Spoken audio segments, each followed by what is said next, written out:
There is one time that I find almost every single woman I work with tends to overeat, and she doesn't even know that this is an overeat. She doesn't even know that this little extra amount of calories she's eating per day, which seem totally rational and totally normal, might be what's causing that long, sustained plateau and why you're not getting the results you really want to be getting. So if this is interesting to you and you're like, yeah, where am I losing all my progress here? Where is it happening?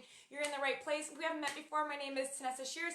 I'm a weight coach for women. I basically help them not only figure out the actual food to be eating and when, but then I help them drop the mental drama, the part of it that makes it so challenging, about saying no to the food that's at the office, about how to deal with pressure from food from other people, and about learning how to manage your own emotions so you can make good food choices. So, where do we miss the overeating? Where we miss it is in the just in case I get hungry eating. So I'm going to tell you a story, okay?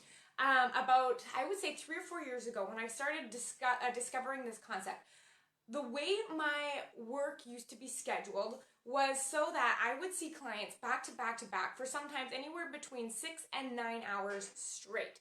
So what I used to do was I used to get right before my shift, get right before I had to go to work, and I would be like, well, I should probably eat now so I don't get hungry later. I should probably eat a little bit right now just in case I get hungry later. So then what I would do is, despite the fact that I had breakfast and then I had lunch and it's only like an hour and a half later, I was so worried about what it might be like if I got hungry while I was out and I didn't have access to enough food at that time. So then I would kind of make this like half meal snack, and it usually looked like something that felt really good, right? Like 15 almonds and a banana, or maybe I would get some carrot sticks and hummus, but I would be eating it in fear that I might get hungry down the road. And what I kept finding was that I wasn't getting the results I wanted, meaning I wasn't seeing the scale move, I wasn't seeing any more definition coming in, and I was like, I wonder what is going on. So then when I began to start working on the concept of what if we eat when we're hungry, we stop when we're full, and the rest is drama. And if that concept's interesting to you, I've done a whole bunch of videos on that. You can just search through the videos I've done over on my page. But if we eat when we're hungry and stop when we're full, the rest is drama. So I have encountered that with a couple clients literally working together just this week. And this often comes up most often when we talk about introducing intermittent fasting. So intermittent fasting is a way in which we eat the same amount of food, and we get all the same amount of nutrients, but we eat it in a shorter window. So I find that when I start working with most clients, they usually, eat their first meal around 7 a.m. or 6 a.m. and then they finish dinner around 7 or 8 p.m. So what that means is you're eating for 10, 11, 12, even 13 hours of the day. So whenever you eat, hormones get released to help you get this food into storage, both in your fat and your muscle. But the problem is whenever you eat, this hormone is released, so you are less likely to access all stored fat around the body, right? So then what starts happening is what we work on is eating breakfast a little later and dinner a little sooner. So what that might look like is instead of eating at 6 every day, we wait to eat until 8 and then we stop at 6, making that feeding window 8 to 6. That's 10 hours instead of 12, and we start working on that. But the point of this is when I start introducing those concepts of, eating during different windows, because it keeps those hormones down that store fat. So, right, so when we eat, hormones go up, that cause us to store food. So if we eat the same amount of food but in less time, we spend more time burning body fat. Now, here's the thing. When I start introducing intermittent fasting, I get a lot of concerned things like, well, what if I get hungry? Or I have to go on a walk tomorrow morning, and if I don't eat before my walk, I'm going to get faint, or I'm going to get my stomach growling, or I'm going to get a blood sugar drop, or there's all of these things that are going to happen that I'm really worried about. And a lot of them are completely unfounded stories that we've created for ourselves that are not serving us. Because here is what I like to say. Hunger itself is never an emergency. We don't feel a rumble in our tummy and then we have to eat or the whole world is going to fall apart. Because here's the thing.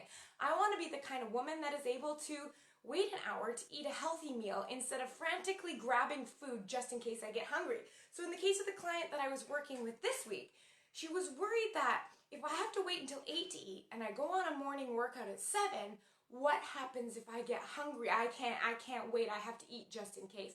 This is the kind of mentality that I want to help you shift. I want to help you start understanding that if we just remove that eating that you do in case you get hungry, there is so much overeating that is eliminated, because if you're constantly eating when you're not hungry, your body doesn't need the fuel at that time. And we wonder why we're running in circles. So if we take out all those little times that you're eating just in case you might get hungry, those are usually times like first thing in the morning before your workouts, before you leave for an appointment, before you go to walk your dog, on the drive home from work where you're like, I don't know if I can make it, I might get hungry, then I'll make bad choices. I want you to really take inventory of your life right now and see, how often am I eating in case I might get hungry in the next hour or two versus it is actually my meal time. So this might seem scary at first, and the reason is because most of us have never actually gone through that to figure out, oh my gosh, if I did get hungry while I was out for an hour at that appointment, I'm completely fine because I will be home within an hour or two, and then I can make a good choice there. So in order to help clients get through this initial fear, because I hear it all the time, because the idea of getting hungry is scary. I mean, I've even worked with clients before that couldn't remember the last time they let themselves get hungry because this has become such a common fear. So, and I'm not saying I want you to walk around hungry all the time, but I'm saying there's a lot of overeating going on, especially with the women that I work with, the high achieving women who are like, I just need to keep going. I need to make sure I'm always fed and I'm always energized. So one of the tricks I give them is this. If you are concerned that you are going to get so hungry that you cannot function, you cannot drive yourself home, you cannot make it through your appointment without eating, what I then want you to do is pack something small like 10 to 15 almonds, some mixed nuts, an apple, and throw it in your bag. Because then what happens is I actually want you to go into that experience being like, I'm okay. I want you to feel what your body does. And in the event that you get too hungry, that you're uncomfortable and you can't take it, you just eat. And that's as simple as that. But what we start to do is have you recognizing how often you're eating just in case you might get hungry when you're out of the house for an hour or 2 hours or 3 hours. And once you start to realize that that little bit of hunger will pop up, and you can usually make it home within an hour to have the nutritious meal that you planned, that everything is all right. And so much of our fears and our stories are unfounded, and they're based in facts and stories that we've created for ourselves that we've never actually experienced. Because so many of the times when I talk to my clients and I say, well, when is the last time you did leave for your appointment or walk your dog and you didn't have a snack before and you got hungry? They're like, well, I don't know, it's never happened.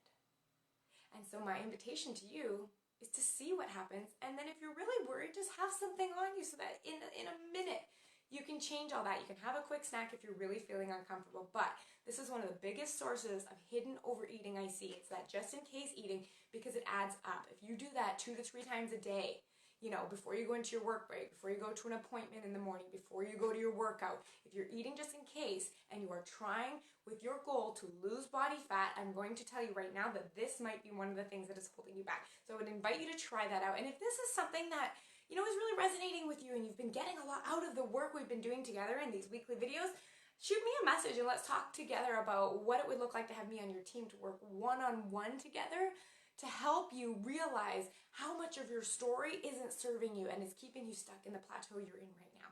I hope you have a beautiful week, and we'll talk to you next time. Bye.